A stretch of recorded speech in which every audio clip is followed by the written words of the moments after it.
अस्सलाम वालेकुम व्यूवर्स, आज आप लोगों के लिए लेकर आई हूँ होममेड डोनट्स की रेसिपी।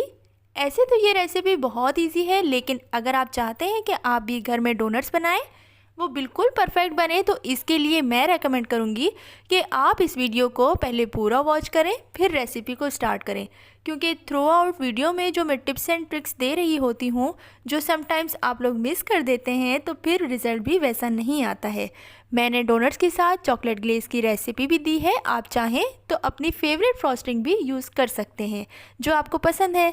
तो डोनट्स बनाने के लिए जो चीज़ें चाहिए पहले उनको लिख लीजिए। अगर आप मेरे चैनल पर नए हैं तो मेरे चैनल को सब्सक्राइब करें, साथ साथ ऑल नोटिफिकेशन को क्लिक करें। इससे आने वाली मेरी हर न्यू वीडियो की नोटिफिकेशन आपको सबसे पहले मिलेगी। वीडियो अच्छी लगे तो लाइक एंड शेयर करना ना भूलें। तो चलिए आइए वीडियो स्टार्ट करते हैं। 500 ग्राम आपको मैदा चाहिए होगा, इसको अच्छे से छान लें। पाउडर मिल्क चाहिए 6 टेबलस्पून, 6 टेबलस्पून कैस्टर शुगर, एक अंडा रूम टेम्परेचर पे, 6 टेबलस्पून मेल्टेड बटर, 2 से 3 पिंच ऑफ सॉल्ट, 1/4 कप नीम गर्म दूध और 1/4 कप नीम गर्म पानी और 2 टेबलस्पून ईस्ट के चाहिए। सबसे पहले आप एक बर्तन लें, इसमें नीम गर्म दूध डालें और इसी में ही आप नीम गर्म पानी भी ऐड कर दें। साथ में आप 2 टेबलस्पून ईस्ट के भी शामिल कर दें और इसको मिक्स करके साइड पर अच्छे से मिक्स करके रख दें। इसके बाद आप एक मिक्सिंग बाउल लें और इसमें सबसे पहले शामिल करें मैदा, साथ में शामिल करें मक्खन। अंडा को मैंने पहले से ही बीट करके रख दिया था। मैं इसमें शामिल कर दूंगी एक अंडा, pinch of salt, powder milk, ये बिल्कुल ऑप्शनल है, आप चाहें तो स्किप भी कर सकते हैं। अब इन तमाम चीज़ों को अच्छे से मिक्स कर लेना है और जब ये तमाम चीज़ें अच्छे से मिक्स हो जाएं, तब आपने आहिस्ता आहिस्ता जो दूध और पानी का मिक्सचर पहले से ही हमने रेडी करके रखा हुआ था, आहिस्ता आहिस्ता आपने इसमें शामिल करते जाना है। एक साथ नहीं डालिएगा, डो ज़्यादा पतला ना हो जाए, और एक नरम सा डो हमने रेडी कर लेना है। डो जितना नरम होगा उतने ही सॉफ्ट डोनट्स बनेंगे। ये आप देख सकते हैं, डो जो है वो काफ़ी स्टिकी और सॉफ्ट है और इसका टेक्सचर इसी तरह का ही होना चाहिए।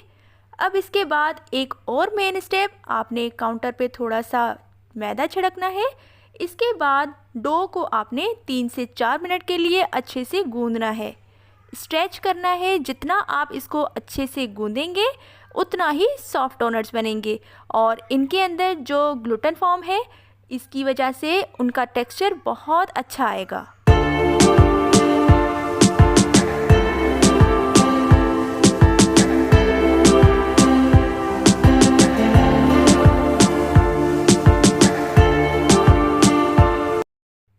डोनट्स का डो बिल्कुल रेडी है।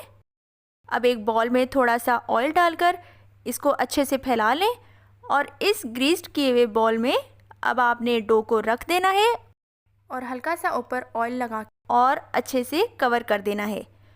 और अब आपने तकरीबन 1 घंटा या साइज़ में डबल ना हो जाए, इसको प्रूफिंग के लिए छोड़ देना है। यहाँ पे तकरीबन 1 घंटा हो चुका है और डो को अच्छे से राइज़ होने में 1 घंटा लगा। अब सिंपल काउंटर पे दोबारा से थोड़ा सा मैदा छिड़कें और इसको अच्छे से 1 या 2 मिनट अच्छे से गूंदें। गूंदने के बाद काउंटर पे ही 10 से 15 मिनट के बाद दोबारा इसको प्रूफिंग के लिए छोड़ दें। ये इसकी सेकंड प्रूफिंग होगी। तकरीबन 10 मिनट मैंने इसको काउंटर पे छोड़ दिया था। अब डो बेलने के लिए परफेक्टली रेडी है। अब थोड़ा सा मैदा छिड़कें और एक बड़ी सी रोटी आपने 1/4 इंच की थिकनेस पे आपने इसको बेल लेना है। याद रहे, अगर आप इसको बहुत पतला बेलेंगे तो डोनट्स सॉफ्ट नहीं बनेंगे, इसलिए इसकी जो थिकनेस है वो ज़्यादा होनी चाहिए। अब आप डोनट्स कटर यूज़ कर सकते हैं या फिर आप बिस्किट्स कटर भी यूज़ कर सकते हैं, या फिर तीसरा मेथड वो ये है कि कोई सा ऐसा ढक्कन ले लें, साथ में एक छोटा सा ढक्कन ले लें इसके होल काटने के लिए। मेरे पास डोनट्स कटर है तो मैं डोनट्स कटर से सारे डोनट्स कट करके रेडी कर लूँगी और एक साइड पे रख दूँगी। ये देखें, डोनट्स कटर से बहुत ही इजी परफेक्ट डोनट्स रेडी हैं। इस तरह से बाकी के भी डोनट्स को मैं कट करके तैयार कर लूँगी और एक डिश लेके इसमें मैदा छिड़क के तमाम डोनट्स को फैला लें और 10 से 15 मिनट के लिए आपने इनको राइज़ होने के लिए छोड़ देना है। टाइमिंग इससे कम भी नहीं होनी चाहिए और इससे ज़्यादा भी नहीं होनी चाहिए, वरना डोनट्स का रिज़ल्ट अच्छा नहीं आएगा। तकरीबन 12 मिनट हो चुके हैं और डोनट्स जो हैं यहाँ पे राइज़ हो चुके हैं। अब डोनट्स फ्राई करने के लिए रेडी हैं। ये सबसे मेन स्टेप है। इसके लिए एक पैन में ऑयल लें और फिर इसको बिल्कुल स्लो आंच में आपने गरम करना है।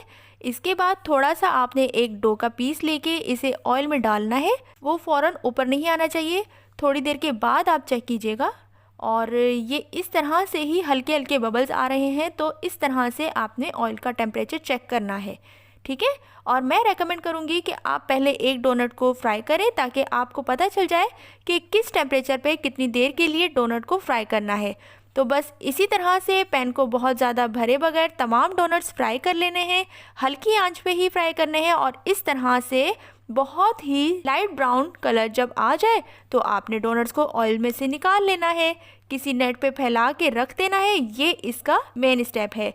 अगर आप टिश्यू पेपर पर इसको निकालेंगे तो इसका सॉफ्टनेस जो है वो टिश्यू जज्ब कर लेगा और आपके डोनट्स चिड़े चिड़े और रूखे बनेंगे। यहाँ पे तमाम डोनट्स फ्राई हो चुके हैं। अब इनको ठंडा कर लेंगे, थोड़ी देर ठंडा होने के लिए छोड़ देंगे। जब तक डोनट्स ठंडे हो रहे हैं आप चॉकलेट ग्लेज़ तैयार कर लें। चॉकलेट ग्लेज़ तैयार करने के लिए आपको चाहिए 3 टेबलस्पून आइसिंग शुगर। इसको आप अच्छे से छान लें। 1 टेबलस्पून आपको कोको पाउडर चाहिए होगा, वो भी आप छान लें और अब इसे अच्छे से मिक्स करें। इसके बाद इसमें 1 टेबलस्पून दूध या पानी का शामिल कर लें, जो भी आपके पास अवेलेबल है। इसके बाद इसको अच्छे से मिक्स करें। अगर आइसिंग आपको पतली लगे तो आप शुगर पाउडर थोड़ी सी ऐड कर लें और अगर थिक लगे तो आप मिल्क ऐड कर दें या पानी ऐड कर दें। आइसिंग तैयार है। इसकी कंसिस्टेंसी ऐसी ही होनी चाहिए। ये देखें, डोनट्स को तकरीबन 10 से 12 मिनट हो चुके हैं। मैंने डोनट्स को ठंडा होने के लिए छोड़ दिया था, लेकिन ऐसा ना हो कि ये बिल्कुल ही ठंडे हो जाए। इससे पहले कि आपने 1 बाय 1 डोनट को उठाते जाना है और इस तरह से चॉकलेट ग्लेज़ में अब आप इनको डिप कर सकते हैं। इसके अलावा आप चाहें तो कोई ज़रूरी नहीं कि चॉकलेट ग्लेज़ बनाएं, आप सिंपल आइसिंग रोल में भी इसको रोल कर सकते हैं, आइसिंग शुगर में सॉरी। इसके अलावा स्प्रिंकल यूज़ कर सकते हैं, चॉप किए हुए नट्स यूज़ कर सकते हैं, वो आपकी अपनी चॉइस है, जो भी आपके पास अवेलेबल है। तो ये थी आज की रेसिपी होममेड डोनट्स की। उम्मीद है कि आप लोगों को पसंद आएगी और आप लोग फीडबैक भी ज़रूर देंगे। अगर आपको ये रेसिपी पसंद आए तो चैनल को सब्सक्राइब ज़रूर कीजिएगा और मुझे दुआओं में याद रखिएगा। मुझे आपकी फीडबैक का इंतज़ार रहेगा। अपना बहुत सारा ख्याल रखिएगा। तब तक के लिए मुझे दीजिए इजाज़त। अल्लाह हाफिज़।